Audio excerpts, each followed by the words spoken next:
तो आज हम लोग क्लास 12 का तीसरा चैप्टर को अध्ययन करेंगे, now the leaves are falling fast. तो हम लोगों ने sweetest love I do not go के बारे में पढ़ लिया है। उसके बाद हम लोगों ने सॉन्ग ऑफ माई सेल्फ को देखा, वो भी पढ़ लिए हैं।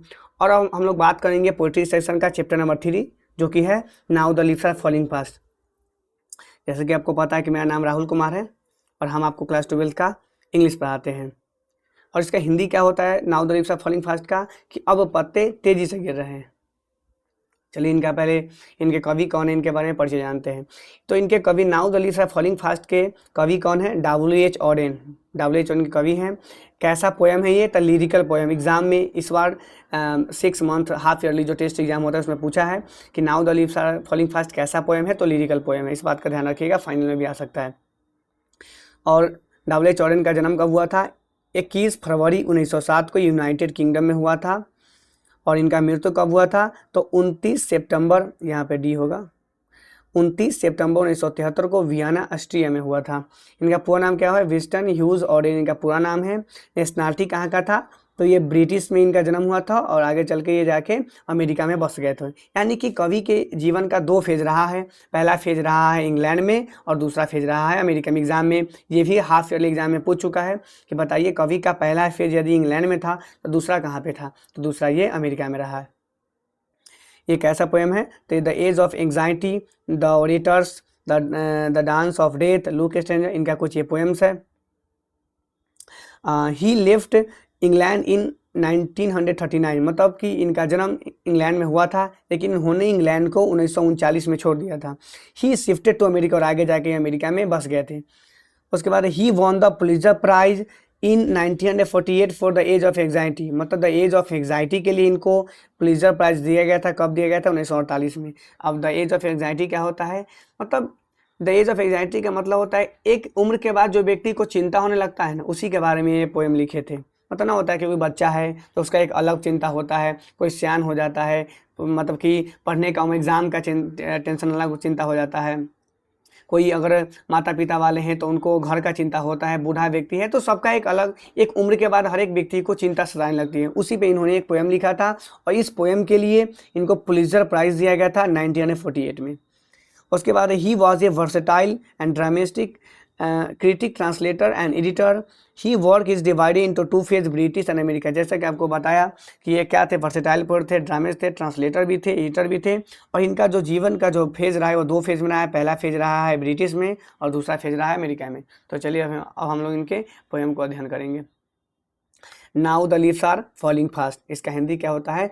अब पत्ते तेजी से गिर रहे हैं। मतलब ये जो चैप्टर है, इस पूरे चैप्टर में है तो पेड़ पौधा से रिलेट कर रहे हैं, लेकिन कवि जो है मानव के जीवन के बारे में बताता है किस प्रकार से आदमी का जो मरने का गति है वो तेज हो गया है। मतलब अब पत्ते तेजी से गिर रहे, इसका मतलब है मानव का जो मरने का गति है वो अब पहले से तेज हो गया है। कहते हैं now the leaves are falling fast, nurses flower will not last. कहते हैं अब पत्ते तेजी से गिर रहे हैं and nurses flower will not last.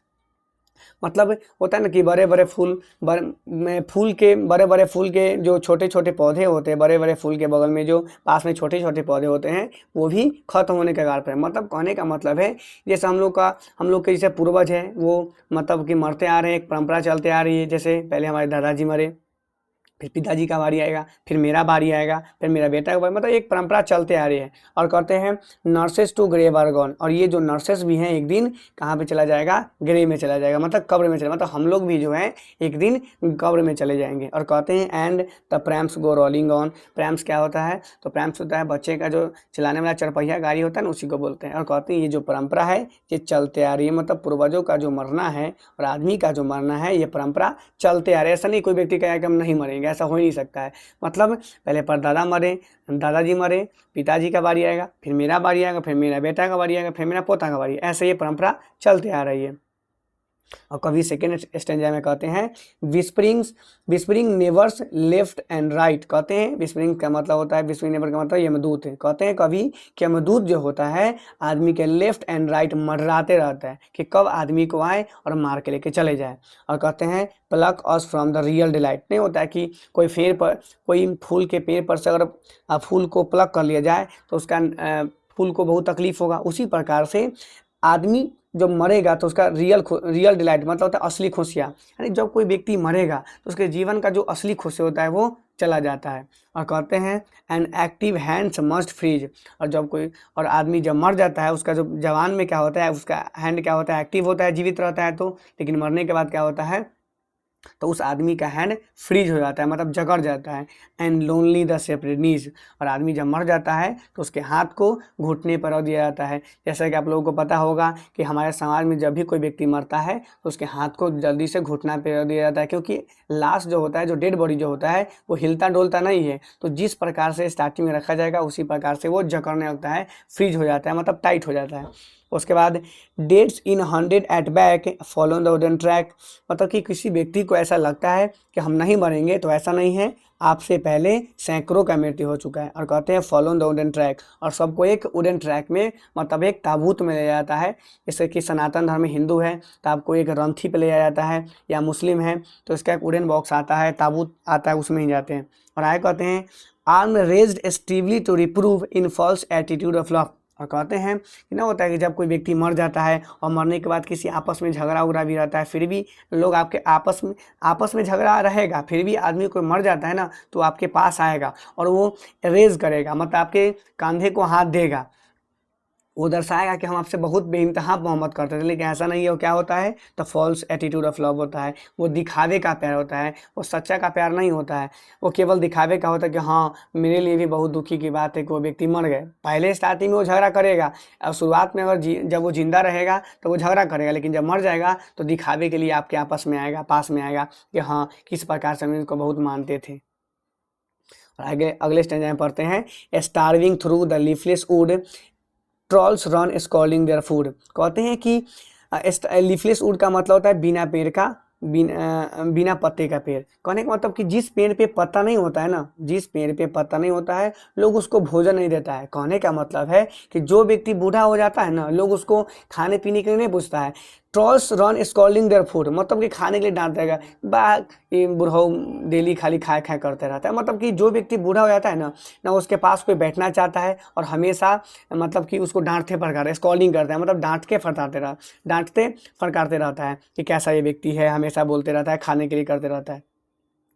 और कहते हैं and Nightingale is dumb, Nightingale is dumb, Nightingale का मतलब होता है बुलबुल, and the angel will not come. कहते हैं कि जिस पेड़ पे पत्ता नहीं होता है ना, उस पेड़ पे बुलबुल भी बैठना नहीं चाहते, बुलबुल भी डम हो जाती है, मतलब गूंगे हो जाती है। मतलब जिस पेड़ पे पत्ता होता है उसी पेड़ पे बुलबुल बैठ करके तराने गाती है, या अपने सुर को लाती है, गाती है। लेकिन जिस पेड़ पे पत्ता नहीं होता उस पेड़ पे बुलबुल भी बैठना पसंद नहीं करती है, बुलबुल भी डम हो जाती है। And angel will not come, और कोई एंजल मतलब परी, कोई परी आकर के उसे दोबारा जवान नहीं कर सकता है। कहने का मतलब है कि जो एक बार व्यक्ति बूढ़ा हो गया वो दोबारा कभी जवान नहीं हो सकता।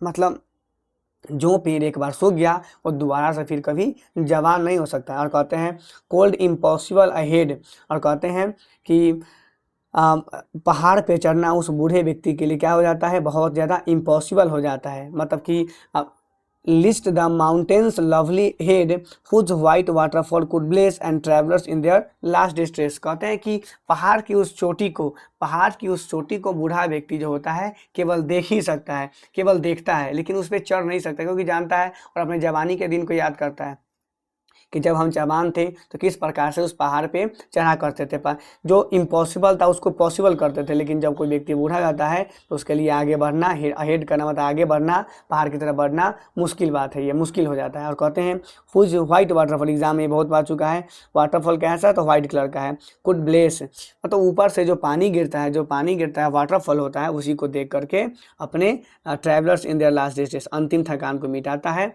और अपने मृत्यु को पा लेता है कि अब तो हम पहाड़ पे नहीं चढ़ सकते, लेकिन चलिए ऊपर से जो पानी आता है इसी से अपना प्यास को बुझाते हैं और अंतिम थकान को मिटाते हैं। तो ये रहा आपका पोएम। और चलिए इस चैप्टर के ऑब्जेक्टिव क्वेश्चंस को कुछ देखते हैं। ऑब्जेक्टिव क्वेश्चन देखते हैं। कहते हैं run a scolding for their food, ये जो now the leaves are falling fast, ये इसका मतलब क्या है, तो रॉन्स स्कॉलिंग देयर फूड, ये जो लाइन है, देखिए आपको ये ट्रॉल्स ये वर्ड है, आपको हम पीछे आपको दिखाते हैं। ये देखिए आपको ये ट्रॉल्स वर्ड आपको ये देखने को मिल रहा होगा, यहाँ से ये ट्रॉल्स वर्ड है, तो इसी चैप्टर का लाइन है, ये इसी चैप्टर का वर्ड है, तो ये ट्रॉल्स की बात कर रहे हैं। उसके बाद है now the leaves are falling fast talks about, now the leaves are falling fast में किसके बारे में बताया गया है? तो ये नॉलेज के बारे में, नॉलेज के बारे में तो नहीं है, कन्फ्यूजन नहीं है, हैप्पीनेस है, क्या फ्रस्ट्रेशन है, मतलब लोगों के जीवन के फ्रस्ट्रेशन के बारे में बताया गया। उसके बाद है and active hands must, active hand आदमी का जो हाथ होता है वो क्या हो जाता है? तो फ्रीज कर जाता है, मतलब जकड़ जाता है। उसके बाद है and the Nightingale is dumb, मतलब बुलबुल क्या हो जाती है? मतलब नाइटिंगेल क्या हो जाती है? तो डम हो जाती है। कौन सा चैप्टर का लाइन है? तो ये लाइन है now the leaves are falling fast का।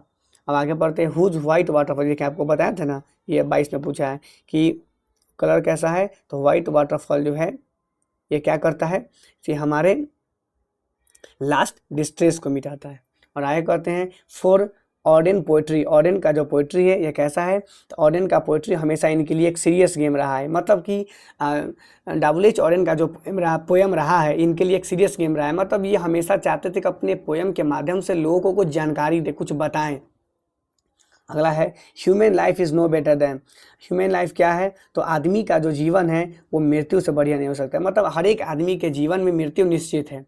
और आगे है travellers in their last distress is from, ये कौन सा चैप्टर से लाइन लिया गया है? तो ये चैप्टर से लाइन लिया गया है now the leaves are falling fast. तो ये रहा आपका टोटल चैप्टर हो गया ख़त्म। मिलते हैं किसी अगले चैप्टर में। तब तक के लिए आप लोग क्या कीजिएगा, ये जो लिखा गया है नोट्स, इस नोट्स को आप लोग अच्छे ढंग से लिख लीजिएगा और एक बार रिवीजन कर लीजिएगा। और ये जो हमने पोएम समझाया है इसको एक बार ऑब्जेक्टिव को अच्छे समझ लीजिएगा। और आगे आने वाले समय में आपको हम आगे वाले वीडियो में आपको हम बताएंगे किस प्रकार से समरी लिखना है और किस प्रकार से आपको एक्सप्लेनेशन लिखना है, सब तरीका आपको हम बताएंगे। इसके लिए आपको घबराना नहीं है।